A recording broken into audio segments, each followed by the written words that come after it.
నేటి వాగ్దానంగా యెషయా గ్రంథం 25:8 ప్రభు అయిన యెహోవా ప్రతివాని ముఖం మీద బాష్పబిందువులను తుడిచివేయును.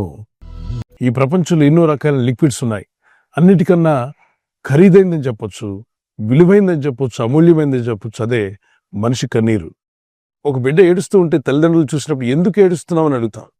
కుక్క పట్టి ఏడుస్తున్న బిడ్డ ఎత్తుకు తల్లి పరిగెత్తుకుని వచ్చి ఆ బిడ్డని ఎత్తుకొని ఆ కన్నీళ్లు తుడిచివేసి, ఏడవద్దు నాన్న, నువ్వు ధైర్యంగా ఉండాలి, నువ్వు విచారపడొద్దు, నీకేం కావాలో చెప్పు, నేను తీసుకొచ్చి ఇస్తాను కదా, నీ తల్లినిగా నేను ఉన్నానుగా, తండ్రిగా నేను ఉన్నాను కదా.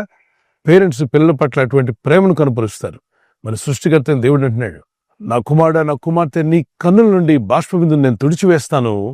ఏమిస్తే నువ్వు సంతోషిస్తావో నాకు తెలుసు కాబట్టి అది నేను అనుగ్రహిస్తాను అంటున్నాడు. వ్యర్థమైనవి, లోక సంబంధమైనవి, శరీర సంబంధమైనవి, శరీరాశ, నేత్రాశ, జీవపడము కొరకు ఏడవద్దు. అవి మిమ్మల్ని మరణంలోకి నడిపిస్తాయంట. దుఃఖము ఇంకా ఎక్కువైనా చేస్తాయి, చిక్కుల్లో పడేస్తాయి. కాబట్టి శరీరాశలు తీరట్లేదని, నేత్రం చూసిందంతా పొందుకోలేకపోయామని, జీవపు డంబము, పేరు ప్రఖ్యాతుల కొరకు ఆరాటపడొద్దు. అవి దేవుని వల్ల కలిగినవి కావు. వాటి కొరకు నువ్వు ఏడుస్తుంటే నీ దుఃఖం ఎక్కువైపోద్ది, నీ విచారం ఎక్కువైపోయి లాస్ట్కి బతకాలని ఆశలే పోతాయి. అందువల్లనే శరీరాశ కొరకు, నేత్రాశ కొరకు, జీవపడం అవన్నీ క్షణమాత్రం ఉండేటువంటివి ఓవర్ నైట్లో ఎవాపరేట్ అయిపోతాయి. అవి కాదు మనకు కావాల్సింది.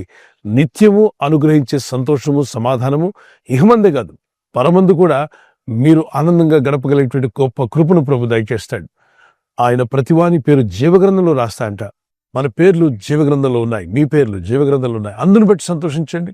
గిన్నిస్ బుక్లో మీ పేరెక్కితే ఎంత సంతోషిస్తారు. దానికన్నా గొప్ప సంతోషం, ఈ లోకం ఇవ్వని సంతోషాన్ని ప్రభు మీకు దయచేస్తున్నాడు. ఆనందించి గంతులు వేయండి. ఎందుకు అంటే సృష్టికర్తని దేవుని లెక్కలో నువ్వు ఉన్నావు. ఆయన డైరీలో నీ పేరు రాసుకున్నాడు.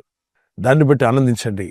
ప్రభు అదే అన్నాడు, శిష్యులారా, సేవ బాగా జరుగుతుందని, మరి సేవలో ఉన్న పరికరాలను కొనుక్కోగలిగారని, మీరు ఆజ్ఞాపిస్తే దెయ్యాలు పారిపోతున్నాయి, వీటి గురించి సంతోషించకండి. సేవకులు, మన సంతోషము జీవగ్రంథమందు మన పేరుంది, నా దేవుని గ్రంథంలో నా పేరుంది.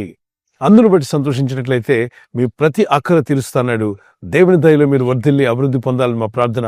ప్రకటన గ్రంథంలో కూడా అంటాడు, ప్రతివాని ముఖం మీద బాష్పబిందువులను తుడిచివేయను. కొన్నిసార్లు ఆనందంతో కూడా కన్నీళ్ళు వస్తాయి. ఆనందంతో కన్నీళ్ళు ఎలా వస్తాయి?